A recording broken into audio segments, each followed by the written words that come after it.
So mga kababayan, si Sara Duterte po baliw na po talaga. Baliw na po si Sara Duterte. Alam niyo sabi ni Sara, dapat siya daw po ang presidente ng Pilipinas. Sinabi niya, dapat ako yung presidente ng Pilipinas eh. So nagsimula po kasi lahat ng mga yan, tingnan niyo nagsimula kasi ang lahat ng mga yan dito po sa statement po ni Congressman Kong Hoon, 'di ba? Sabi ni Congressman Kong Hoon, 'di ba? Sabi ni Congressman Kong Hoon, atat si Inday Sara na maging presidente. Or yung boss nila ang atat maging presidente in 2028 na dinidemolish nila si VP Sara. So sabi kasi ni Kong Hoon, Congressman Kong Hoon, ang punot dulo daw po nito ng kaguluhan na to kasi nga daw po atat daw po si Sara na maging presidente. So sabi naman ni Bato, mali daw. Kasi daw si Martin daw po yung atat maging presidente. Well, honestly mga kababayan, hindi naman ako maka-Martin actually. Pero wala pa ako nababalitaan talaga na tatakbo si Martin bilang presidente.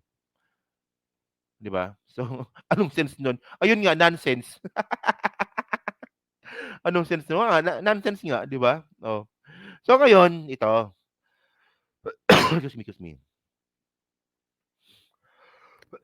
So nung tinanong si Sara Duterte mga kababayan, sabi ni Sara, balita to kahapon, kapal ng mukha, no? 2022 presidency was mine already. Kapal ng mukha mga kababayan. So ngayon, kung ikaw dapat palang presidente, ba't hindi ka tumakbo? 'Di ba? Hindi, sabi ni Sara yan, no? Ito yung sagot ni Sara Duterte. 'Di ba? Sabi ni Congressman Kong Hoon, si Sara kasi atat na atat maging presidente. So sagot ni Sara, 2022, dapat presidente na ako nun eh. Sabi niya. So ibig sabihin nun, baliw ka talaga. Hello po Tiger Eyes, maraming salamat no. Good evening na dito sa Texas. Hello po Ma'am Tiger Eyes, maraming salamat no. Baliw, 'di ba? Oh. So ito yung sabi ni Sara. So merong video dito. O tingnan niyo mga kababayan no. Fresh, fresh na fresh. Yung mukha ni Sara, ano na no, fresh na fresh no. Malaman nakapagpumpiyangan na to kay Zulaika no. Kasi si Zulaika mga kababayan nakalaya na. Pinalaya na si Zulaika. So actually mga kababayan no. Sabi ng mga ibang mga nagko-comment diyan, bakit ganoon? Bakit pinalaya si Zulaika? Tapos ang sinisisi nila presidente. Actually mali 'yon. Hindi naman po kasi ang presidente ang nagpakulong kay Zulaika, congressman. So dapat ang sisinin niyo mga congressman. Parang at least malaman niyo lang no. Wala naman pong kinalaman yung presidente diyan kung bakit nakulong si Zulaika So ngayon mga kababayan, si Zulaika mga ka-streetwise pinatakas na po kahapon. So yan, kaninang umaga lang ata to or kagabi, ito po sa veterans po nakuha itong video po na to. So kita niyo naman si Sara, 'di ba, bagong ligo. 'Di ba, fresh na fresh. Malamang nakapagpumpuyangan na to kay Zulaika. Kaya nakangiti na Kaya siguro, 'di ba, sabi nga ni Sara, Mr. President kay PBBM, 'di ba? PBBM na yung tawag ni Sara kay presidente kasi nga solve na solve na siya kay Zulaika So ito. Panoorin natin 'to. So sabi niya dito. Wait lang, Ito, mali pala. So ito yung video niya, panoorin natin. Saan na ba yun? Ba't nawala? Ito pala, sige. 2022 was mine already. Na nanalo na ako sa surveys, lahat ng tao. Parang tanga no? Parang tanga yung mukha ni Sara, no? The 2022 presidency is mine already. Tanga na, lakas ng tapak sa... Lakas ng sapak sa utak nito. Ewan ko ba? Nanalo na ako sa surveys, lahat ng tao solid na, united na for my candidacy. So ngayon, na sinasabi ni Sara Duterte dito kung bakit niya sinabi yan, so malamang yung survey noong 2021. Kasi mga kababayan, actually, no? At ito totoo naman to, no? Yung mga surveys po kasi noong 2021, bandang mga June, si Sara po talaga number 1. Hindi, totoo talaga yun, totoo talaga yun. Sa survey. Pero siyempre mga ka-streetwise 'no, kapag campaign period mga kababayan, nag-iiba po lahat. Nag-iiba lahat. So bobo ka talaga Sara, bobo ka talaga. Oh, kung yung basehan ni Sara Duterte is yung survey nung June 2021 na number 1 siya para maging presidente, eh ampaw yun. Isipin niyo mga kababayan 'no, ano ba magandang example dito? Oh, magandang example dito si ano, 1992 election. 92 or 91, 92 ata yun 'no. Sa mga survey nun dati, nangunguna si Mitra. Naalala niyo ba yon? Yung mga kasing idaran ni Ai Chang. Oh, 1991, number 1 sa survey nun si Mitra.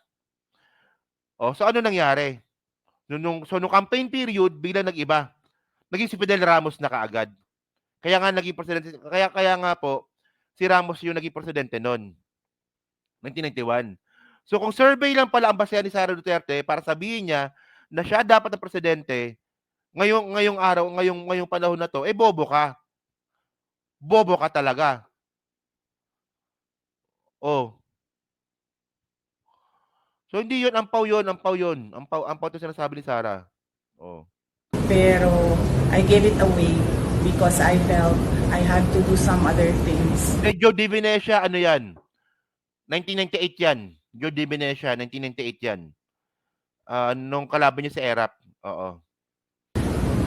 Other than being President of the Republic of the Philippines. Pangalawa, hindi ako yung nagsabi sa kanila na magbukas sila ng investigation or inquiry in aid of legislation that is more like a Ayan, so to.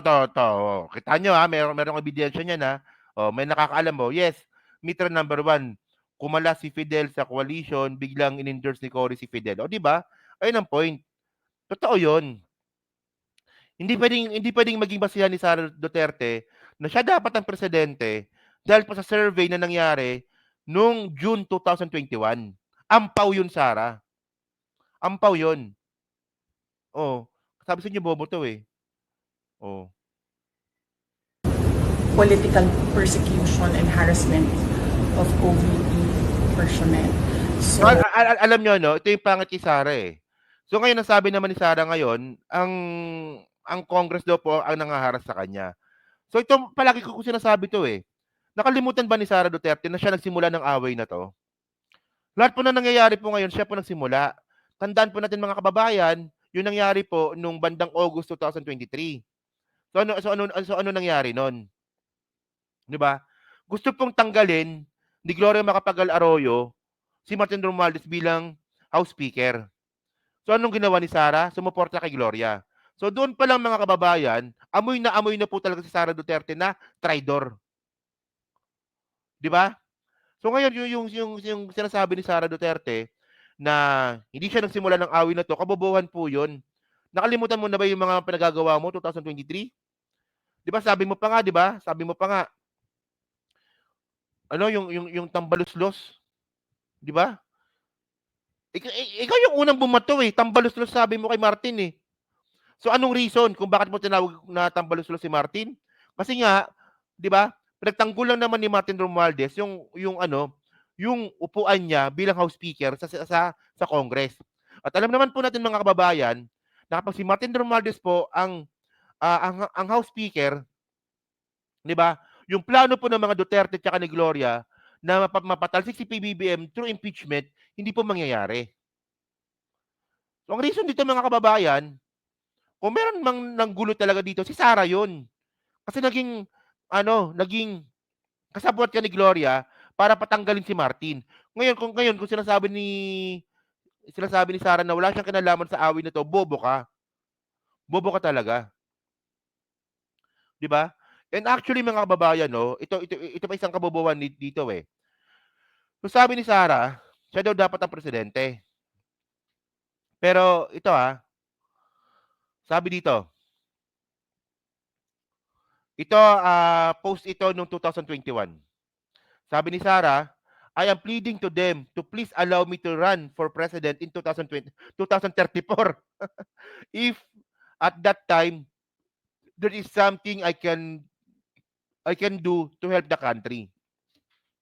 Naalala niyo ba 'to mga kababayan? Naalala niyo 'to? Sorry. Hindi ko pala nalipat. Ito pala 'yon. Naalala niyo 'to mga kababayan? Sinabi ni Sara talaga 'yan. 2034 pa raw po siya tatakbo bilang presidente. Oh, bakit 2034 pa? Kasi nga bobo ka, wala kang alam. Oh, actually may balita pa 'yan dito sa Panay News ko pa nakita 'to Ayan Panay News, 'di ba? Sara Duterte, please allow me to run for president in 2034. Davao City Sara Duterte Carpio has rejected various calls for her to run in the 2022 presidential elections, replacing her father, Rodrigo Duterte. Diba? In a statement over the weekend, she prefers to run for presidency in 2034. Time she thinks she is ready to serve the country. Oh, I understand where they are coming from. I am anxious. I am anxious where I am going, where we are going as a nation. I am always grateful to have their trust and confidence, Duterte Carpio said. Oh. So ngayon mga kababayan, ano bang sinasabi ko dito? 'Di ba? Alam ni Sara Duterte mga kababayan na hindi pa siya ready para maging presidente noong 2022. Kaya nga sabi niya nga 2034 na lang daw po siya tatakbo. Tapos ngayon bigla siya magbibida-bida, hindi dapat ako na presidente ngayon 'Di ba? Hindi kasi ito yung point ito yung point ng kababayan Kung number 1 ka sa survey at alam mong ready ka na, bakit hindi ka tatakbo?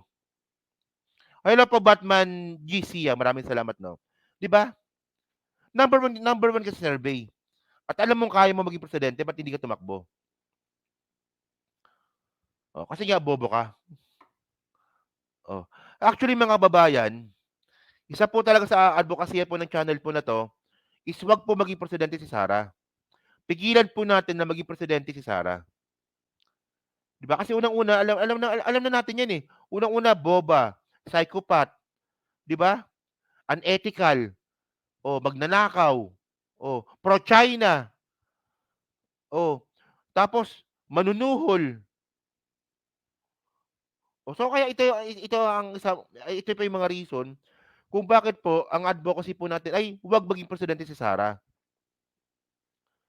'Di ba? Baliw 'to men, baliw 'to.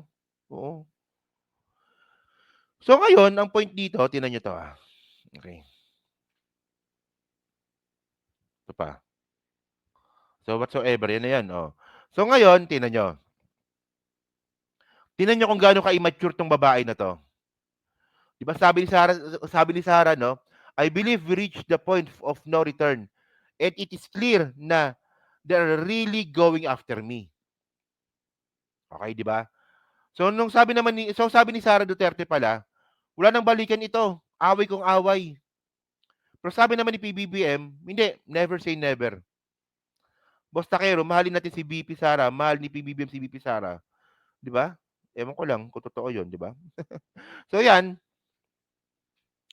Sabi ni PBBM, 'di ba? Never say never. Nakashabu yun si Sara. Ewan ko lang, medyo makapal talaga ang face, umaabot hanggang dito sa lugar namin, Okay. So yun mga kababayan, so kayo po, ano po masabi nyo nga po dito sa katarantaduhan na naman po na ginawa ni Sara Duterte? So kayo ba, naniniwala ba kayo dito sa paniniwala ni Sara na siya dapat ang presidente ng Pilipinas ngayon? Pero wala Bobo po talaga 'Di ba? Kasi ang point dito, wag mong isusumbat 'yan. In the first place, dapat ikaw na lang dapat tumakbo para magkakaalaman na. Yun nga lang, Diyos ko kung manunumbat ka pa tapos na. Wag nang pautos kay Sara, gamitin lang nilang loyalista, So yun mga kababayan, so dyan po sa Team Replay, ano nga po masabi nyo nga po dito sa statement nga po ni Sara. So yun so syempre, dyan po sa Team Replay, pa-like, pa-subscribe, at kung di naman kalabisan, pa-share na rin po ng video po na to, So thank you mga kababayan, immature masyado si Sitang Balustay, sabi nga.